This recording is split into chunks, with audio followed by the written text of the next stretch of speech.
les pensées des hommes ivyiyumviro vyose biva mu bantu ku muntu sont des dangers potentiels. aba ari ibintu bishobora kuguta mu kaga umwanya n'umwanya. L'un des sujets est sorti quand le Seigneur m'a montré pourquoi il y avait tant de miracles. Umutwaro umwe wasohotse igihe Imana yampishurira igituma iriko irakora ibitangaza Dans le vyinshi. ministère de Moïse. Kubera iki haba ibitangaza vyinshi mu gikorwa ca Mose? Parce qu'il écoutait Dieu. Icambere ni kubera yari umuntu yumviriza Imana. Parce qu'il faisait radicalement ce que Dieu lui commandait. Ica kabiri nuko Mose yacashira mu ngiro ivyo Imana ihejeje kumubwira. Mvugishije ukuri, c'est celui qui incarne la puissance. Mvugishije ukuri niwe agaragaza icari c'ubushobozi mu gikorwa c'Imana Mose. Et les sujets sont sortis. Kandi imitwaro yarasohotse. J'aimerais déjà Kandi nari nifuza kandi qu'on commence ko tutangura par faire l'un des derniers sujets. Ko tuduza imitwaro imwe imwe yasohotse. J'aimerais que nous prions que Dieu nous visite. Nashaka ngo dusenge kugira ngo Imana itugenderere. Et nous rende capables. Ça, c'est les raisons pour lesquelles nous allons prendre les jeûnes de 40 jours cette année. Ibi nivyo bituma byatumye twinjira mu kwisonzesha kw'imisi 40. Il y en a 3 dont 2 partiels. Tuzogira ibiri kwisonzesha kubiri kwibice na kumwe ça me permet de marcher et rendre ministère aux églises. Kubera kukwisonzesha kurantuma nshobora no gukora ibikorwa bimwe qui est complet qui sera en fin d'année. Kumwe tutazofungura ni mu mpera z'umwaka. J'espère que vous êtes engagés avec moi là-dedans. Nizeye ko muri kumwe nanje muri uko kwisonzesha.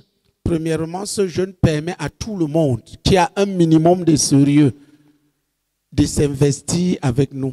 Ubwa mbere na mbere bwo iciza cy'uku kwisonzesha kw'ibice gutuma umuntu wese afise gufata nka nkama na gukeyi yifatana nanje. À moins que tu ne sois que tu n'aies des problèmes, tu es tout simplement déloyal parce que tu peux le faire. Mu bisanzwe kiretse ufise ibibazo kanaka urashobora gukora ukwisonzesha nk'uko. Les jeunes de 40 jours complets, les gens peuvent se mettre des limites. Mais ici, chacun peut le faire. C'est juste une question de discipline. Donc, mettons-nous au travail.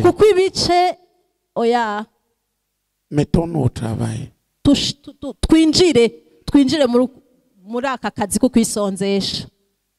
J'aimerais que nous prions que le Seigneur nous rende capables. Kugira ngo Imana idushoboze. Le Seigneur nous visite pendant ce jeûne pour nous rendre chacun d'entre nous capable de résister au mal. Imana itugendere muri kino kwisonzesha kugira itugenderere ishoboze umwe wese muri twebwe de résister au mal jusqu'au sang s'il le faut. Kugira ubushobozi bwo kwirinda ikibi bibaye ngombwa usesa amaraso hako ukora ikibi. La puissance et l'ampleur du mal est en train d'augmenter. Ubushobozi bwo gukora ikibi buriko buraba bwinshi. Le mal est plus intensément fait aujourd'hui qu'avant. Ikibi kirakogwa cyane kurusha muri kahise. Les chrétiens aujourd'hui sont de loin, de très loin, plus exposés à la tentation que jamais dans l'histoire. Abera abakristo ubu bariko barageragezwa gusumba muri kahise. Barageragezwa n'icaha gusumba uko bageragezwa muri kahise. Il y a besoin d'une plus grande grâce de Dieu. Harakenewe rero ko n'Imana yongerereza ubuntu muri kino gihe. Les résistances qu'il faut bâtir pour résister au mal aujourd'hui doivent être plus grandes que ceux dans le passé.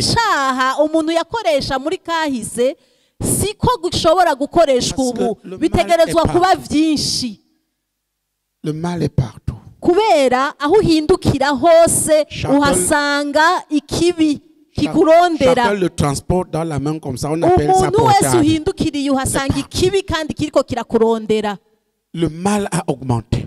kubera ikibi caragwijwe carabaye cinshi. Qui sait pourquoi le mal a augmenté? Ninde azi igituma ikibi cabaye cinshi muri kino gihe turimwo? Qui peut nous dire? Ninde yotubwira?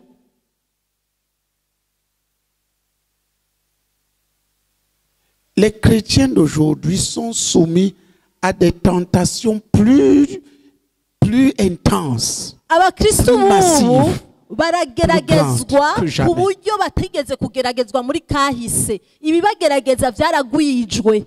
Et à des ruses du diable multiples. Kandi Satani yaragwije n'amayeri yo kubashikira. Comme l'Église n'a jamais connu. Kandi ibi bihe ishengero ntigigeze ribibamwo.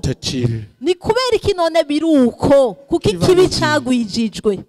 Qui va nous dire? Ninde yotubarira igituma biruko ikibi cabaye cinshi? La première chose, est-ce que ce que j'ai dit là est vrai? Icambere na mbere, mbega ibi ndiko ndavuga mwumva ari vyo? C'est vrai? Est-ce que c'est bibliquement vrai? Mbega Bibiliya iranshigikira irabeza ko ari uko biri? Oui ou non? Oui. Ego canke La oya? Bible dit qu'au temps de la fin, Bibiliya ivuga ngo mu bihe vya il nyuma décrit le genre de personnes qui seront à la fin. Il y a des yaravuze abantu bazoba bahari mu bihe vya nyuma ingene bazoba bameze. Exactement ça. Arrogant. Kandi ngo bazoba ari abantu bikakisha biba abanyabwibone qui sont dans la vérité. kandi bibaza ngo bari mu Le kuri. mal a augmenté. Ukibi caragwijwe. Le mal a augmenté. Ikibi caragwijwe caragwiriye. Les ruses ont augmenté. Amayeri nayo nyene yaragwiriye. Aujourd'hui, nous avons plus besoin de la faveur de Dieu pour suivre. Ubu rero muri kino gihe tukeneye ubuntu bw'Imana bwinshi gusumba uko bwari tubukeneye muri kahise. Là où il dit qu'au temps de la fin, le Seigneur a Mwanzama dit, Nimurondere wa murongo uwo muri Timoteyo uvuga umuntu wo mu bihe vya et mon nyuma. équipe a ramené le peuple à lui et a préparé les saints pour le retour de Jésus dans les airs. Imana yarambwiye imwanza ngo we n'abamufasha igikorwa bazane aba ishengero kwitegurira ukugaruka kwa Yesu. Les ruses ont augmenté. Kubera amayeri yarabaye menshi. La puissance du monde a décuplé. Ubushobozi bw'isi bwaragwiriye. Les caractères des gens sont devenus plus terribles. Ingeso z'abantu zarabaye mbi gusumba uko zari ziri muri Ils kahise. ressemblent de plus en plus à Lucifer. Kandi bagenda barasa na Satani uko iminsi ihera. Mwatoye wa murongo Où il dit qu'au temps de la fin, les gens seront fanfarons. wa murongo uvuga ngo mu bihe vya nyuma abantu bazoba Ennemis des gens de bien. bikakisha Quelqu'un de bien. kandi banka abantu bagororotse. Il te le met en pièces. Kandi bahuye baca bagusangangura bakagusambura. Lisez-le. Ni musomo uyo murongo.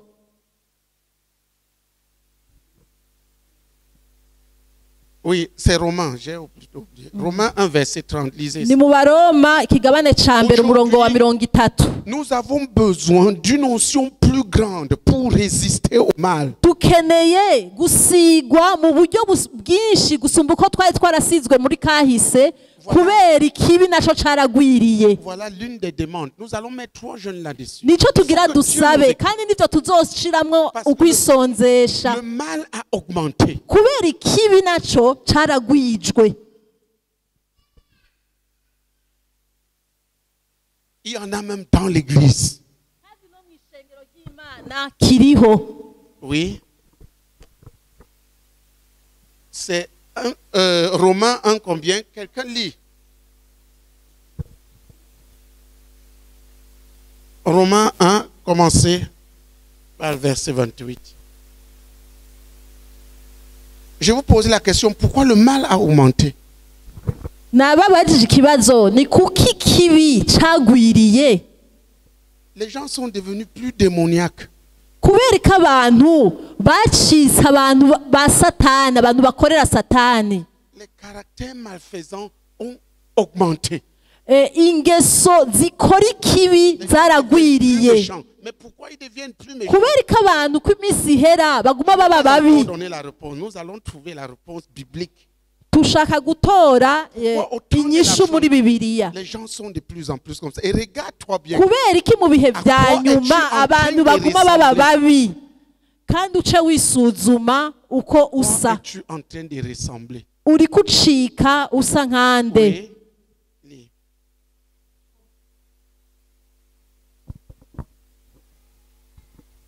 Romains 1, verset 28.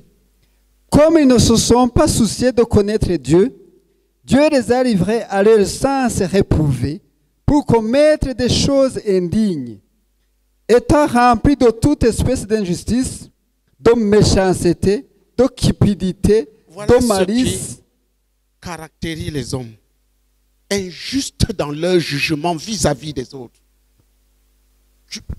Kutagororoka mu guca imanza bivanye n'uwo bariko barabwira, bakumva banezerewe gukora ikibi gusa. Oui, continuez.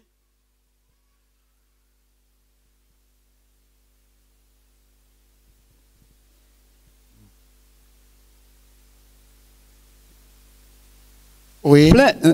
Plein d'envie, de meurtre. Plein d'envie. Il désire tout.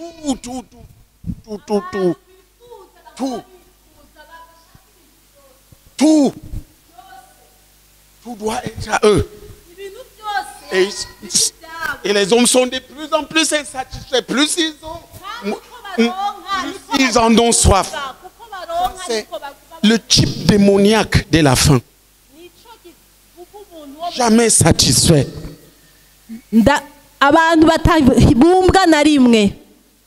Ce qu'il a est déjà mauvais. Ibintu kimaze kumushika mu minwe gica gicika ikintu ataco kimaze. Continue.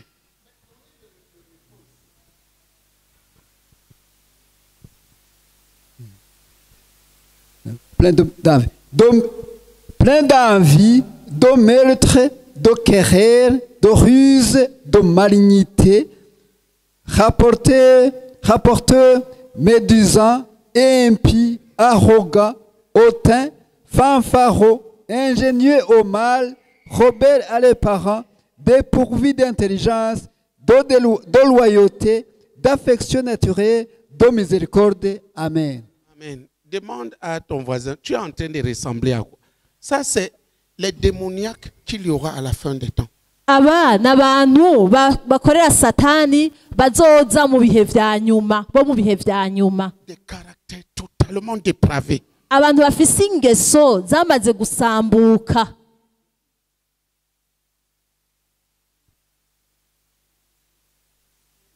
Deux Timothée, c'est ça en fait que je cherchais. Relis ça.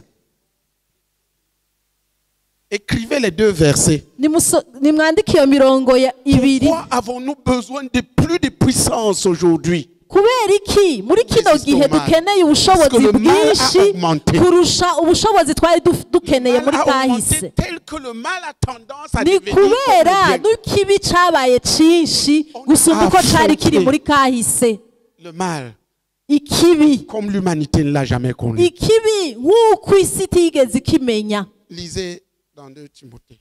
Nimusome muri cete ca kabiri ca Timoteyo. 2 Timothée combien? Je t'exhorte de prendre ces deux versets,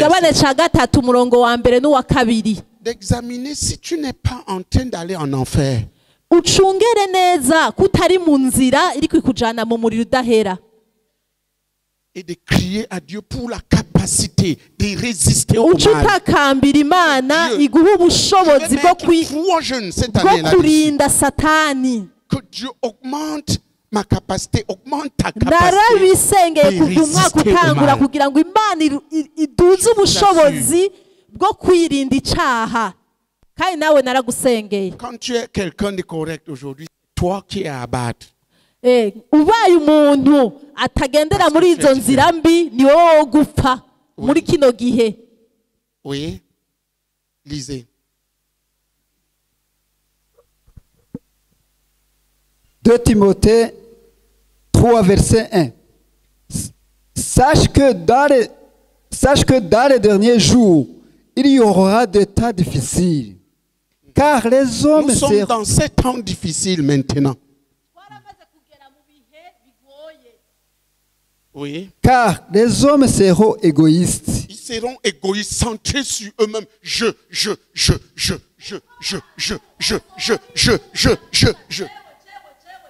Les gens pourrissent.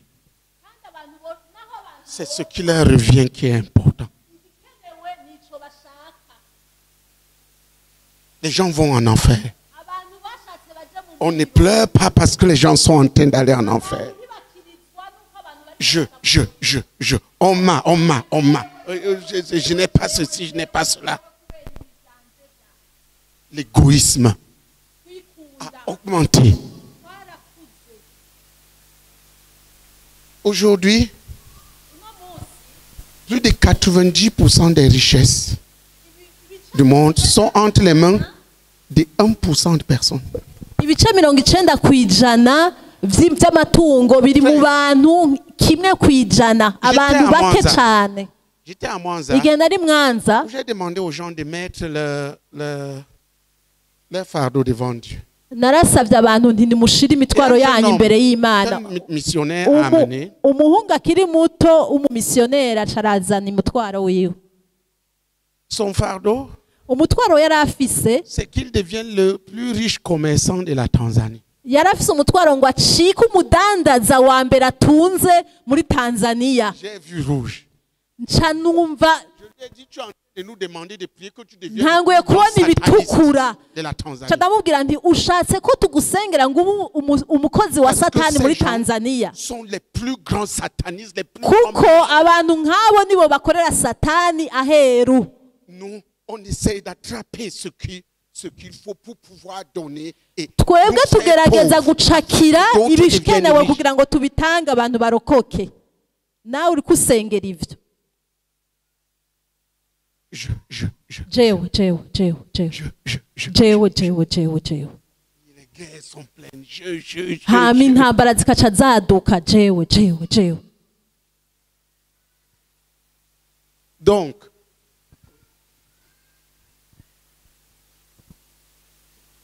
les hommes seront égoïstes, amis de l'argent, abantu bakunda amahera, fanfaron. Même dans l'église, raba no mw'ishengero, beaucoup de gens abantu benshi no mw'ishengero iyo ufise amahera baca bakwitaho. No mw'ishengero vyarashitse. Jewe bagenzi banje nibajya batayafise, bajya bato bato. Abagenzi b'abanyamafaranga. Fanfaro, hautain, birarira. Blasphémateur, Robert à leurs parents.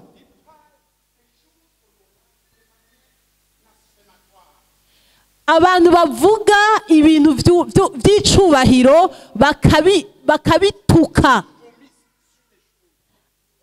Bagafata ibintu Imana iha icubahiro bakamera nk'ababidahwako. Rebelle à leurs parents. Ingrat. Atana rimwe abona ko hari iciza cakozwe. Irreligieux. Insensible. Déloyaux. Calomniateur,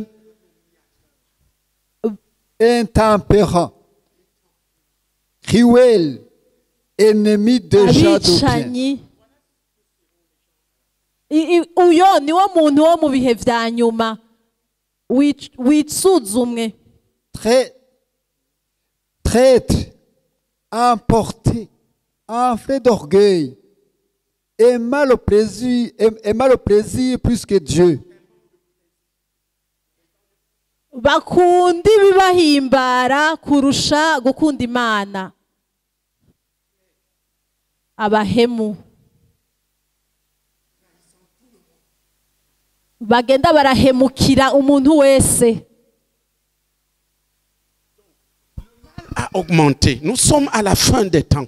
Rero ikibi caragwijwe kubera turi mu bihe vya nyuma. Mais pourquoi en est-il ainsi? None ni kubera iki ibintu biri uko? Je voudrais que vous sachiez pourquoi. Mu nyemerere mu kugira mumenye igituma ibintu bimeze uko. L'esprit du mal, c'est le diable. Mwemu y'ikibi ni Satani. Il a pris de la grandeur. Kandi yarakuze. Au jardin d'Éden, il était le serpent. Muri Edeni yari nk'inzoka isanzwe. Aujourd'hui, il est le dragon avec 10 têtes. Uno munsi yacitse. Tu comprends? Yacitse inzoka yitwa dragon ifise imitwe 10. Yarakuze ya nzoka. Mal a augmenté. Yo muri Edeni yarakuze. Ifise imitwe 10 yarakuze. Ikibi caragwiye. Je regarde les choses. Iyo ndiko ndihweza ibintu. Dans ce monde-ci, muri ino si, tu dois obéir à Dieu. Iyo ushaka kumvira Imana, perds tout. Uwemere utakaze vyose. Parce que tout va s'opposer à toi. Kubera bizokugwanya. Si Dieu doit te dire fais ceci, tu fais. Imana niba ikubwira ati kora iki ukagikora. Donc nous avons besoin. Ubu rero dukeneye. Parce que le Seigneur a promis qu'à partir de ce moment, il interviendra pour accroître notre capacité de résister au mal. Kubera Imana yaratwemereye ko kuva ubu Imana izotwongerereza ubushobozi bwo kurinda ikibi. Avec lesquels je me bats depuis quelques ans déjà. Nivyo mitwaro ndiko ndagwana nayo haciye imyaka. Nous allons crier à Dieu. C'est l'un des sujets du jeûne. Tugira dutakambira Imana. Nous allons assainir cette année 3 jeûnes là-dessus. Tuzoguma tuyinginga ko mu kwisonzesha gutatu kose ko muri uyu mwaka. La capacité de chaque saint de résister au mal. Wizikuze ubushobozi bw'uwera wese au lieu de devenir des agents du mal. Bwo kugwanya ikibi hako ucika ufatanya n'ikibi.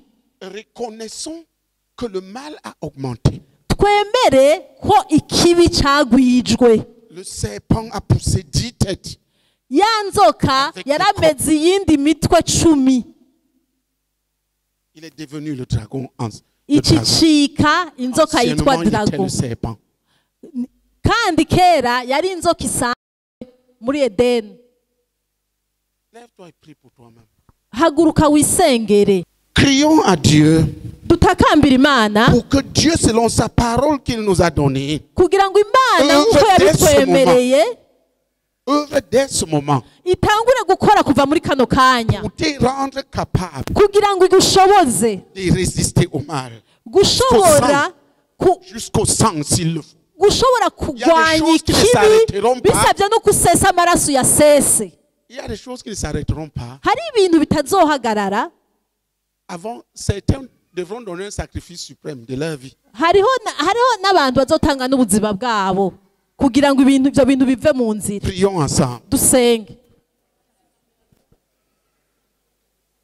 Demandons à Dieu simplement une chose. Augmente ma capacité de résister au mal jusqu'au sang s'il le faut. Fais-le, fais-le.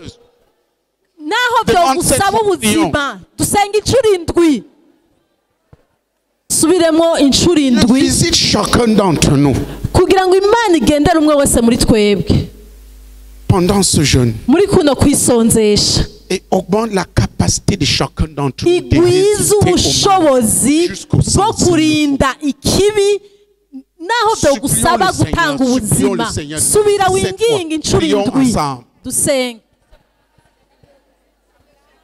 Que Dieu nous visite et rende chacun d'entre nous capable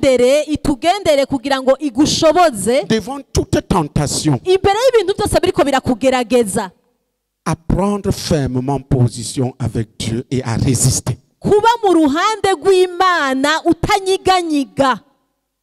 Frère, aujourd'hui, je ne sais pas jusqu'où le mal n'est pas allé. Les gens peuvent même prophétiser le mal. Mais c'est le mal. kandi ariko ni bibi bakavuga ko bakakwatura ko ibintu bibi. Regardez. Eherabo. Quand la violence de l'ennemi augmente, iyo usugerezwa n'umwansi bigwiriye, ni ukuvuga ko impwemu mbi ziba zarungitswe, ni ukuvuga ko nawe uba ukeneye ubundi bushobozi buruta ubwo wari ufise buva ku Mana. Nico gituma tuko turabusaba que Dieu équipe chacun d'entre nous pendant ce jour. Imana ihe umuntu wese muri twebwe muri kuno kwisonzesha, pour qu'il puisse prendre position avec Dieu kugira ngo azashobore kwama hagarara mu ruhande rw'Imana igihe cyose azoba ariko arageragezwa. Chacun d'entre nous soit rendu capable de prendre position avec Dieu. Umuntu wese muri twebwe Imana imushoboze guhagarara mu ruhande rw'Imana igihe cyose azoba ariko arageragezwa, jusqu'à remporter la victoire. Kandi gushika intsinzi ibonetse.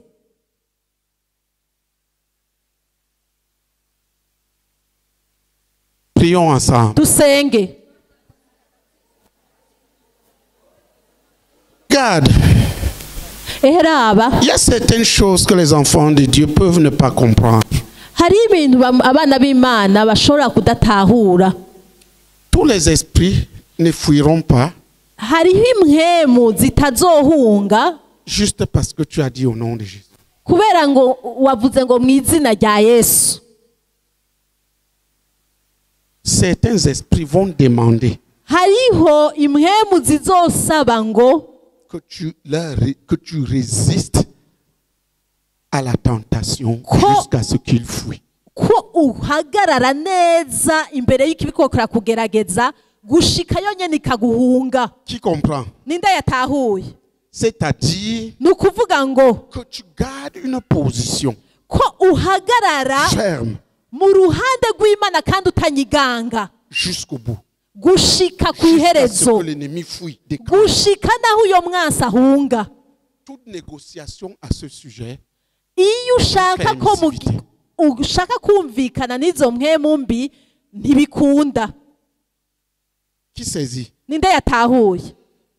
Certaines, je veux dire, nashaka kuvuga ngo diable fuit Satana ahunga la personne qui a résisté umuntu à toutes ces tentations, à ces tentations jusqu'au bout, yahagaze neza jusqu'à ce que le temps akarinda ibiriko biramugarageza gushika uyo mwanya wo kugeragezwa uheze, Satana cahunga. C'est pour ça que les flemmards, les gens faibles nico ne gituma peuvent pas diriger l'œuvre de Dieu. abanyantege nke ntibashobora kurongora igikorwa c'Imana. Tout le monde va amener sa pensée diabolique et tout kubera tous les sens. umuntu nk'uyu umuntu wese amuzaniye iciyumviro aca gifata ngo nico, undi yazana iciyumviro ngo nico, igikorwa kikaguma gihungabana kigigwa gutya. Résister jusqu'au sang. Hagarara neza mu ruhande rw'Imana bigusaba gusesa amaraso ya sese. Qui comprend? Ninde yatahuye? Il y a des gens qui changent 1000 fois les voies. Hariho abantu bahindura inzira bafashe inshuro igihumbi agafata iyi nzira eji. Dieu ne peut pas leur faire confiance. Imana ntishobora kubizera. Parce qu'à la moindre tentation, il va changer de chemin. Kubera ageragejwe gato aca ahindukira agafata iyindi nzira. Certains d'entre eux veulent qu'on leur fasse confiance. Kandi hariho rero abantu nk'abo bahindura inzira inshuro igihumbi bashaka ngo bizegwe. C'est pour ça que nous demandons ntibabibereye. Nico gituma turiko turasaba que Dieu te rende capable de résister à kugira ngo toute Imana tentation jusqu'à ce igushoboze que le diable kuba fuit. ahagarara neza mu ruhande rw'Imana imbere biriko biramugerageza gushika Satana agahunga. Qui comprend? Ninde yatahuye? Tu vas affronter les choses comme ça dans ta vie. Ibintu nk'ivyo muzohura ntibizoreka kuza. On va cogner au nom de Jésus. Hari ibintu zose uzokwirukana mu izina rya Yesu bikaguma bikuraba biraho. Tu as besoin d'apprendre à résister. Basigaye ikindi cigwa citwa guhagarara neza mu ruhande rw'Imana. Voyez un peu comment viennent les tentations. Ehera bingene ibigeragezo byegera umuntu. La tentation que le Seigneur Jésus a eu. Urabona mu bugaragwa Yesu yarageragejwe. C'était sur un besoin légitime. kandi byari ibintu byumvikana bidasa n'icaha. Après 40 jours de jeûne, il avait besoin de manger. Erega inyuma y'iminsi 40 yari akeneye gufungura. Et le diable est entré en action. Satani nawe acaraza. Il a dit, utilise donc le pouvoir que Dieu t'a ikiramubwira donné, ngo le Fils koresha de ubwo Dieu, bushobozi ufise nk'umwana w'Imana pour transformer la pierre kugira en ngo pain. ufate ayo mabuye acike imikate. S'il le faisait, il rentrait sous sa coupe. Iyo Yesu akora ico gitangaza Parce que agitewe na Dieu Satani ne yari donne- guca muganza. Dieu ne donne sa puissance à personne pour se servir lui-même. Nta na rimwe Imana iha ubushobozi Tu umuntu comprends? kugira yikorere. Ninde yatahuye? Qui comprend ça? Ninde yatahuye? La puissance est donnée aux serviteurs des gens. Ubushobozi La buhabwa puissance est donnée kugira pour ukorere servir les abandi. autres, non pour se servir. Nubuhabwa kugira ngo wikorere. Il dit, tu es fils de Dieu. Iramubwira ngo none nturi umwana w'Imana, Commande. ngo tegeka gusa. Il voulait l'amener à utiliser la puissance de Dieu pour jeu. Yashaka kumutiriganya ngo koresha ubwo bushobozi kubwiwe kubera kamere.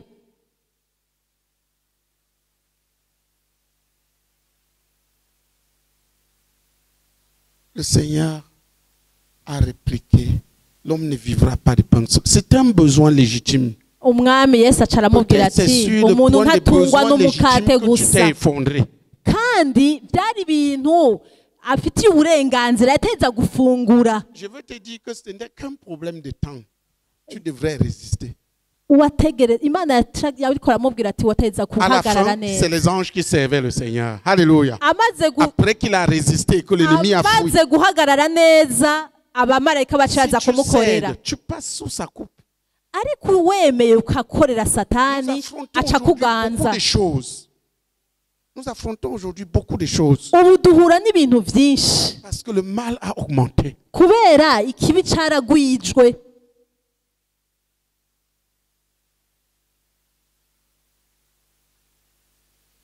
La deuxième tentation, c'était la richesse, Ico yageragejwe ubugira la gloire, kabiri la mondanité, yari amatungo, la isi, gloire du monde. isi n'icubahiro c'isi, La gloire du monde.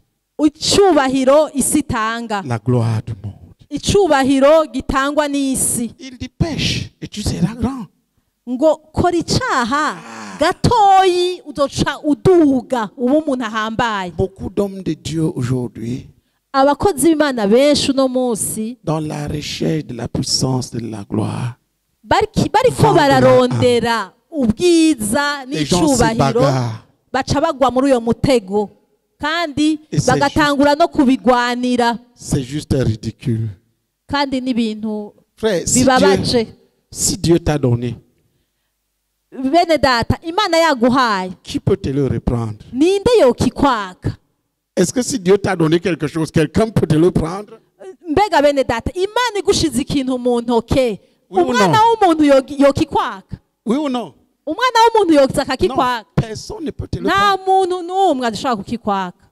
Pourquoi j'ai à me battre avec quelqu'un? Kubera iki ndinda kugwana n'umuntu? Je suis étonné. Jewe ndi Et par la grâce de Dieu, je suis ce que je suis. kandi kubw'umuntu bw'Imana ndi ico ndi. Personne ne peut rien y changer. Nta muntu n'umwe ashobora guhindura kuco Imana C'est Dieu qui yangize, le fait. kuko ni Imana yabikoze. Toutes ces recherches de vaine gloire, Iko kwiruka inyuma y'ivyubahiro bipfuye, toutes ces invasions de convoitises, ico kiyaga Dieu c'ukwifuza nous rend capables de résister. caduteye, Voilà. Imana idushoboze Une deuxième lignée de tentations. hariho L'invasion des convoitises, l'amour des hariho richesses, ibiyaga, La vaine gloire. ibintu byasutswe mu isi by'ukwifuza ibyubahiro bipfuye, le monde. isi Le monde. isi. Oh, on ne me considère pas. Njewe nta jambo mfise, njewe ntibambona. Eh oui, tu es le nouveau Jésus. Ni wewe Yesu mushasha yaje. Urinde. Pourquoi on doit te considérer? Nous considérons kubera déjà Jésus. iki bategerezwa kubanza kubera iki bakubaza? Est-ce que moi là, je suis devant vous, on me considère? Mbega jewe ndi imbere yanyu hari nico bazwa? C'est pas un problème. Ça c'est la vaine gloire. Tugasekana ku busa. Ivyo byose ni ivyubahiro, mugabo ivyubahiro bipfuye. Imana idushoboze guhagarara neza mu ruhande rw'Imana. Qui comprend les tentations? Ninde yatahuye icari co kugeragezwa? Qui comprend maintenant les tentations? Ariko aratahura. Si tu médites Luc 4, tu verras ça. Niwasoma ukarimbura muri Luka 4 uca ubibona neza. Il y a 3 groupes de tentations. Hariho ubwoko butatu, imigwi itatu y'ukugeragezwa, ni nayo Satani yakoresheje ku mwami Yesu. Il dit, regarde ce monde, regarde la gloire. Aca aramubwira ngo herabi Prosterne-toi devant moi et je vais te la donner. ngo nyunamira nanje ndayiguhe. Combien de chrétiens sont prosternés? Ni abakristu bangahe bamaze kunamira devant le prince de la puissance de Satani kugira ngo baronke icubahiro? L'esprit qui dirige le train de ce monde. Kandi niyo mpwemu iganje iyi si. Ils ont cédé. Baramaze kugurisha. Alléluia. Amen. La troisième tentation, c'était quoi? Kugeragezwa kugira gatatu kwari ukuhe muri Luka 4. 4 à partir du verset 3. Le diable lui dit, si tu es fils de Dieu, ordonne à cette pierre qu'elle devienne du pain. Jésus lui répondit, il est écrit, l'homme ne vivra pas de pain seulement. Amen, mais de toutes paroles.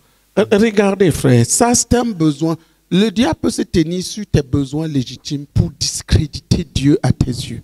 Satani arashobora kukugerageresha n'ibintu mu bisanzwe bidasa n'icaha, ibintu wari ufitiye uburenganzira. C'est ce qu'il fit là. Kandi niko yamutanguye. Le Seigneur était dans un état de dénuement. Umwami Yesu besoin primaire manger. yarakeneye ikintu ca mbere gikenewe gufungura. Et le diable lui dit, tu es le fils de Dieu, non? Satani acamubwira ngo none nturi umwana w'Imana. Si cela est vrai, regardez, il remet son statut en question. Acatangura gufata icari, atangura kugiharirako. Ordonne à cette pierre qu'il devienne. Ni wabura umwana w'Imana, tegeka ayo mabuye acika umutsima. C'est la tentation qui vient à travers les problèmes. Nibigerageza umuntu ahura navyo yari mu bibazo. Ils ont un but.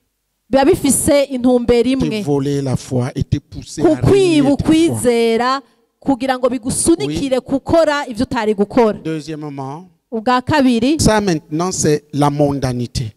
Iyo rero ni isi. Oui. Chaque fois que tu cèdes à ce que Dieu te commande pour avoir igihe cyose uzorekura ivyo Imana yagutegetse kugira ngo uronke ikintu cyo gaha mw'isi, uba wunamiye Satani. C'est ce qu'on appelle la compromission. Nico bita ukwishushanya. Les gens mentent. Abantu bakabesha. Bakabesha ku kintu cyose. Te prosternent devant Satan. Bakunamira Satani. La mondanité. Ici. Ça c'est là, c'est ce qui va te pousser à céder ici, c'est l'invasion des convoitises. L'amour des richesses, le désir de posséder. La gloire, la vaine gloire. Tu veux être grand, là, c'est la présomption maintenant. Il dit, puisque tu es fils de Dieu, jette-toi. Il est écrit, et il prit la parole. Il est écrit que ces anges te porteront sur ses ailes et que ton pied ne touchera pas. Voyez-vous, frère, il s'était appuyé sur la parole. Le seul problème, c'est que Dieu n'avait pas ordonné ça. ikintu C'est ce qu'on appelle la présomption. ingorane yari hari nuko Imana itari yategetse ivyo. À partir de la lecture de la parole, conclure des choses sans avoir le mandat de Dieu. Gufata ukirarira kubera wasomye ibintu mu ijambo ry'Imana ukavuga ngo nawe wobigira ata kintu na kimwe Imana yabikubariyeko. Et agir en prétendant que Dieu va intervenir. Ukaca ugenda ukavuga ngo Imana yabimbwiye. Uko nukwirarira. Qui a compris? Ninde yatahuye? Voilà les 3 tentations qu'il avait étudiées. Que Ibyo Dieu donne n'ibigeragezo à chacun bitatu Yesu yahuye navyo. d'entre nous. Que Dieu fortifie chacun d'entre nous. Imana Pour itugenderere résister à toutes sortes de tentations. itwongera inkomezi kugira ngo ibitugerageza byose Jusqu'à ce que le duhagarare mu diable ruhande foule rw'Imana. Lis à la fin. Soma hanyu. Après l'avoir tenté de toutes ces manières, le diable s'éloigna de lui jusqu'à un moment favorable. Amen. Voilà. La guerre était finie. C'est ça les crises. Iyo ntambara yari iheze. Il y a une guerre. Hariho Il y intambara. a quelque chose qui doit être acquis. Le diable rassemble tout ce qui Hariho ikintu uteza gushikako Satani akaca azana ibintu byose imbere seul yawe. but. Aba afise intumbero imwe. T'amener à ne pas faire ce que tu dois faire. Kukuzana Arrenier kudakora icyo uteza gukora. No kuvuga guhimbaza Imana. Et la question c'est, Ikibazo rero ni iki? qui résistera? Ninde azohagarara neza mu ruhande rw'Imana? Dès qu'un problème arrive, quand on change de tout, Hari umuntu yahuye n'ikibazo aca ahindura inzira. Ikibazo kije j'ai appris une chose ces derniers temps. hari ikintu nize muri iyi minsi. Que les gens parlent.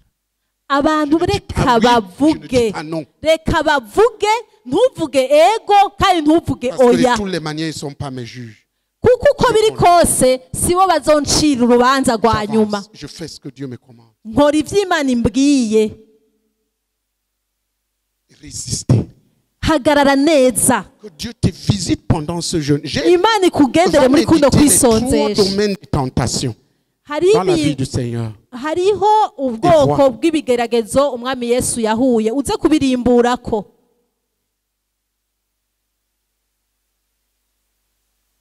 Alléluia. Amen. Que Dieu amène chacun d'entre nous. Tu sais, tu connais les tentations qu'il y a dans ta vie. Urashobora kuba ufise ibigeragezo mu buzima bwawe. Imana ikugendere igushobotse guhagarara neza mu ruhande rw'Imana. Ne pas laisser aider jusqu'à ce que le diable foule. Kutanyiganga gushika Satani ahunze. Il y a un temps. Kuko ibintu byose birafise umwanya bimara. Et quand ce temps arrive, kandi iyo mwanya ugeze, Dieu oint du pouvoir, Imana ikigusiga ubushobozi, le pouvoir de victoire. Ubushobozi bwo kunesha. Mis hors d'état de nuit. Umwansi acabura inkomezi. Akakubisa. Capable de ne pas céder pendant la tentation. Imana ubushobozi bwo kutanyiganga igihe cyose uzoba uri kurageragezwa gushika Satani akiruka. Dusenge, haguruka ubisengere uvyisabire. Lève-toi et prie pour toi-même 7 fois. Uvyisengere incuro 7. C'est ce que je veux qu'on conduise les gens à traiter maintenant. Ivyo nivyo nshaka ko abantu baguma barongoreramwo abantu muri kuno kwisonzesha. Abo bizera baguma agakakaje kose ibubamfu akandi buryo. Dieu dans sa grâce augmente ta capacité de résister. Imana mu buntu bwayo yongereza ubushobozi bwawe jusqu'à ce que le diable ne pas céder jusqu'à ce que le diable fuit. Kutarekura ico wemejwe gushika Satani akaguhunga. Quand une tentation vient, iyo uri kurageragezwa, c'est des épreuves. Ni tu devrais savoir que ça va finir. Ariko umenye ko bifise intango kandi bifise n'iherezo. La position iyo uhagaze neza ugahagarara mu ruhande rw'Imana, il va faire tout ce qui est possible. Ariko azogerageza gose kugira kunyaganze pour que tu abandonnes cette position. Kugira ngo uve muri urwo ruhande rw'Imana. Prie que Dieu te visite. Usenge kugira Imana ikugenderere. Te fortifie pour résister à toute tentation. kugira ngo ushobore guhagarara neza imbere y'Imana kutarekura gushika Satani agahunga. Dusenge. Prie cette fois. Priez. Ubu rero ugira usenge. Prends partenaire. Ufatana n'uwo mwegeranye. Prions que Dieu visite chaque saint pendant ce jeûne. Dusenge kugira ngo Imana igendere uwera wese muri kuno kwisonzesha.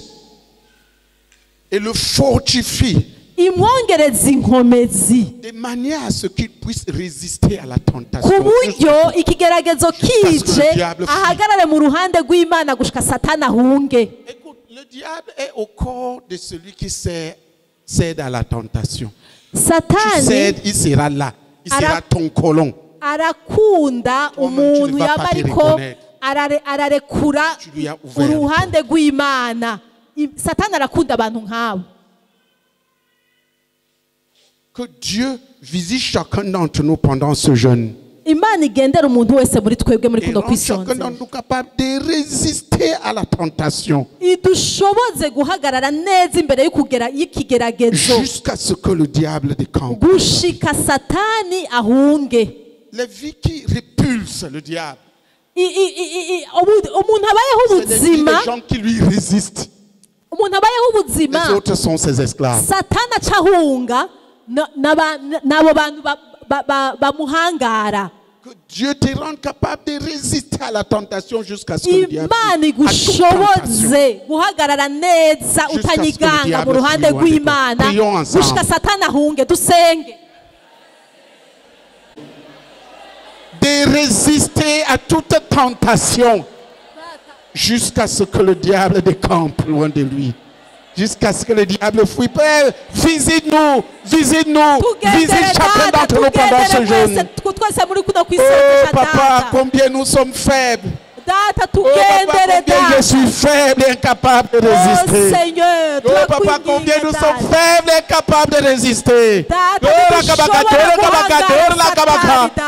papa, fortifie chacun d'entre nous intérieurement. Pour résister à Satan, résister à toute tentation jusqu'à ce que le diable fuit de nous.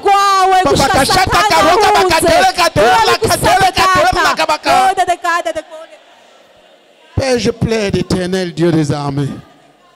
On a encore partenaire. Père, prie encore avec lui.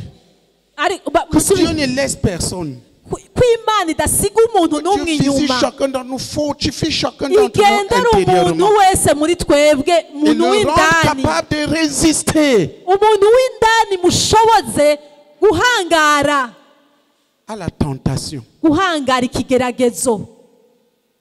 Jusqu'à ce que le diable fuit l'un de lui. Personne ne prendra la tentation. Ça va venir. Ça vient toujours. Chacun ses classes. La question c'est de quel côté tu vas te trouver à ce moment. Ikibazo c'ikigeragezo uciwibaza uti mbega nzohagarara gute mu ruhande rwande rw'Imana canke rwa Satani. Vous priez pour les saints. Chacun d'entre vous et le fortifie. Imana ikomeze umuntu wiwe w'indani. Pouvoir résister à toute tentation jusqu'à ce que le diable. Ashobore guhagarara mu ruhande rw'Imana gushika Satani ahunze. Dusenge.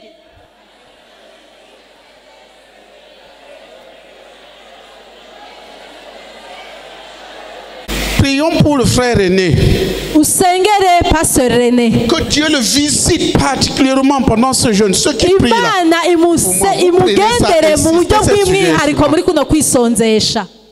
J'ai besoin d'un front qui est de fer.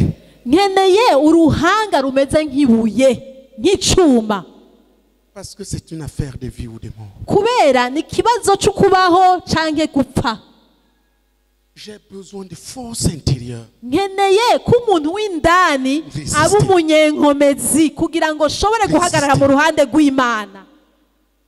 Prions pour moi.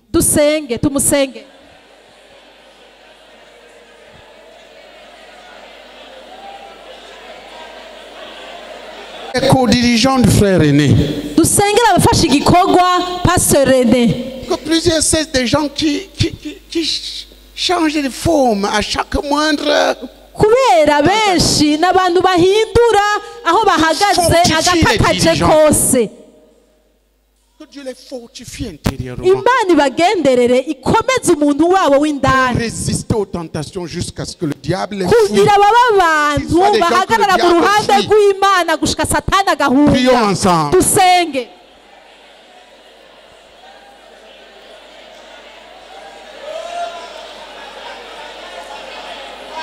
Regarde les domaines de ta vie où tu es vaincu. Urabe mu gisata by'ubuzima bwawe aho wamuriko uratsindwa. Tu te bats, tu tombes. Ukagerageza mugabo ukisanga hasi. Crie à Dieu. Utakambira Imana muri ivyo bisata. Supplie-le de te fortifier intérieurement pendant ce Umusabe akugira umuntu w'indani akomeye. Je vous ai dit qu'il y a 3 groupes. Nababwiye ko hariho ubwoko imigwi Il y a les tentations de la chair, ta propre chair, hariho ibigeragezo bitera umubiri wawe, qui sont sur la base des désirs, peuvent même être des désirs normaux. bivana n'ivyifuzo kandi n'ivyo vyifuzo akaba atari n'icaha, ibintu wari ufitiye uburenganzira. Il y a la base de la mondanité, hariho l'évasion des désirs, des convoitises. urufatiro isi ivyifuzo vy'umubiri, Le désir de posséder pour soi-même, ivyifuzo vyo kugira amatungo menshi, la vaine gloire, icubahiro kandi icubahiro gipfuye, en sorte que ku buryo si Dieu élève notre frère, il devient tout simplement le chien à abattre. ku buryo Imana idugije umwe muri bene data aca acika nk'imbwa yo kwica. Que Dieu te visite et te Imana fortifie ikugenderere pour résister à la tentation jusqu'à ce que le diable fuit. uguhagarara neza mu ruhande rw'Imana Prions gushika encore, Satani prie encore pour agahunga. toi-même. Wisengere.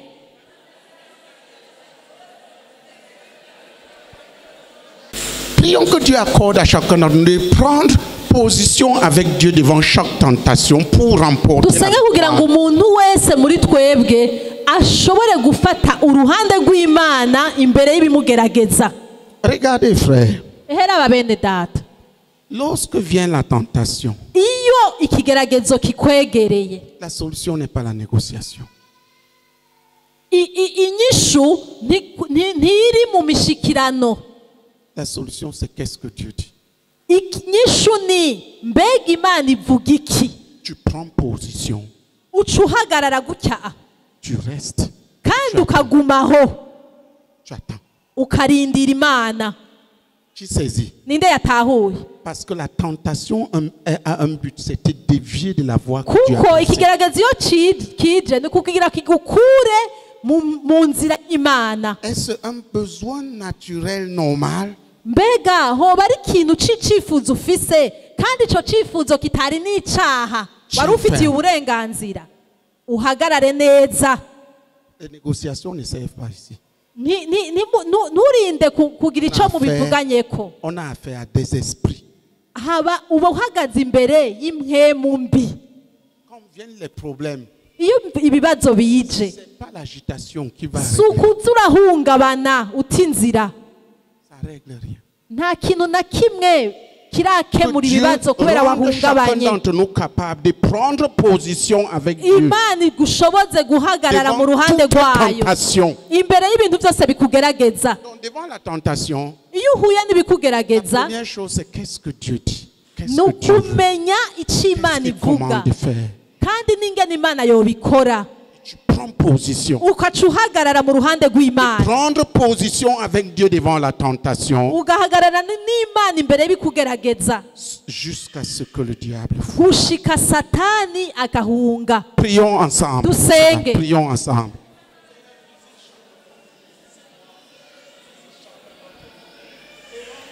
Nous allons aussi demander. Tugira J'espère que vous dusubire. écrivez, mais ce sujet, je crois, est déjà sorti. Nibaza ko uyu mutwaro wamaze no gusohoka. Tu vas donner aux différents dirigeants de l'intercession ici pour les sortir. No gusohora iyo mitwaro Commence à prier. mukaca muyiha ab'ingenzi. On devrait traduire. Bateza no kuyihindura mu Kirundi. Prions pour que Dusenge kugira ngo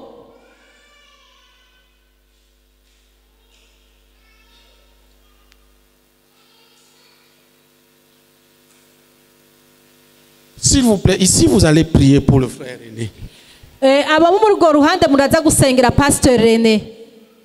Ici nous allons prier pour les saints.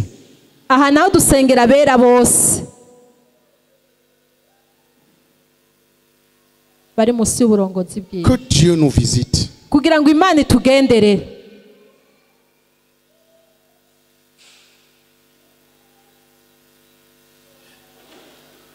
Que Dieu le visite et le rende capable de trouver plaisir uniquement devant Dieu et dans l'obéissance à Dieu. Dans l'obéissance à ce que Dieu commande. Voilà la position. Le problème de chacun, c'est ce qu'il désire en dehors de Jésus.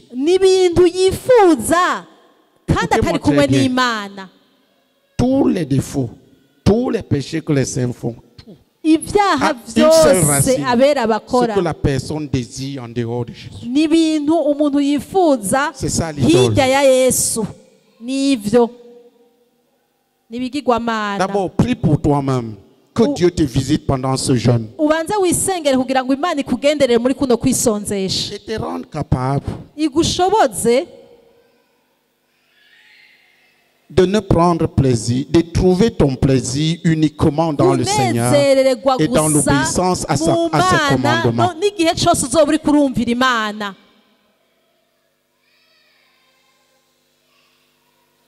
Quand c'est ainsi, le monde entier peut être devant. Dieu sera là.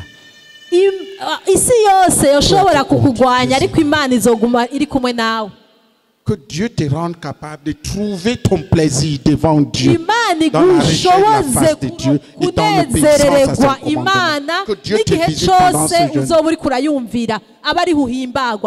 Les sujets que je vous donne ici, c'est les plus grands cris de mon cœur.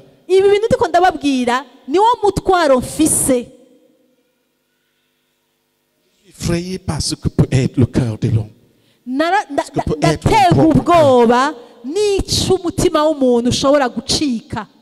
Ces désirs parasites. Ibintu by'ibyifuzo bica hirya no hino. Vouloir juste rester là et bavarder. Kwicara ngaho kugira ngo inkuru zibe inkuru gusa.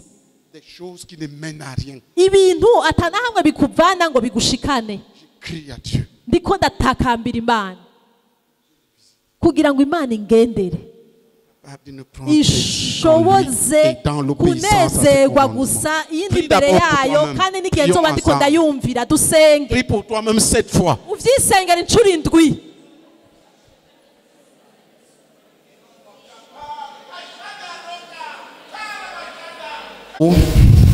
Ico ndi gihagararo. Si Dieu t'accorde cette grâce, Imana iguhagiriye ubwo buntu, tes désirs sont exécutés par le ciel.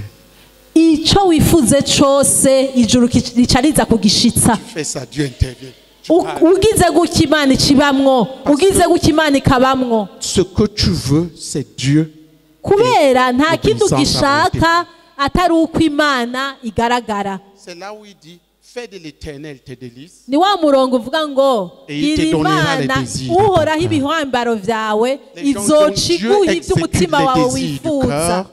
Imana irazi ivyo wifuza. Sont des gens qui ne prennent plaisir comme Dieu. Imana yishura ivyifuzo vy'umuntu iyo umuntu ageze ahantu ahimbarirwa Imana gusa. Kandi ivyo ni ibintu bihambaye. Tugira dusengere ubu kandi. Prions pour le frère René. Dusengere Pasteur René. Et ensuite nous allons prier pour chaque saint. Hamacha dusengera wera wese. Prions ensemble. Dusengere mu mutwaro. Visite-moi pendant ce jeûne. Data turakwinga ngo umugendere muri uyu Kristo. Au nom de Jésus. Et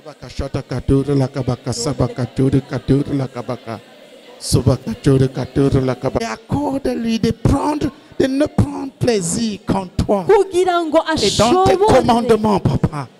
Kunezererwa imbere yawe n'igihe cyose azoba ari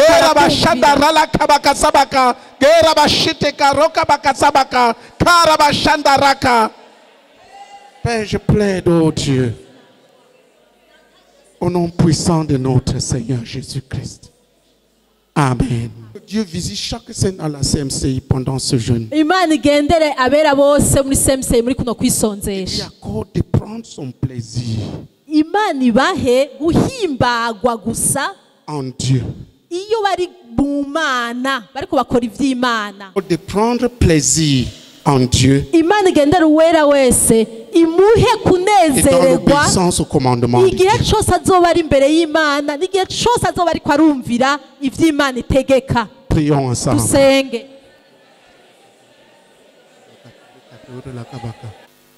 Prie que Dieu t'accorde d'être fidèle à Dieu. Senga kugira ngo Imana iguhe kuba umuntu w'umwizigirwa imbere y'Imana. Et fidèle à ce qu'il nous commande. Kuba umwizigirwa no kuvyigutegeka. Prions ensemble. Dusenge. Amen. Nous allons attaquer un deuxième sujet. Tugira dusengere iyindi mitwaro. Igira kabiri. On est 2 versets. Utahanye imirongo ibiri ya Bibiliya. S'il te plaît, n'oublie pas. Ntuyibagire ndakwinginze. Et dites ça. Ndakwinginze iyi mirongo uze kuyirimburako. Et vois si tu es de plus en plus en train de ressembler à Jésus ou de ressembler au diable. Kugira ngo wipime ko ugenda usa na Yesu canke ko uri urasa na Satani. Sachez que la puissance de Satan a augmenté dans le monde. Kandi ntiwibagire ko ubushobozi bwa Satani bwagwijwe mu isi. Plus de puissance, de plus de force intérieure pour résister. Nico gituma dukeneye ubushobozi buruta ubwo twari dufise muri kahise kugira dushobore guhagarara neza. Gloire à Dieu. Amen. Gloire à Dieu. Amen.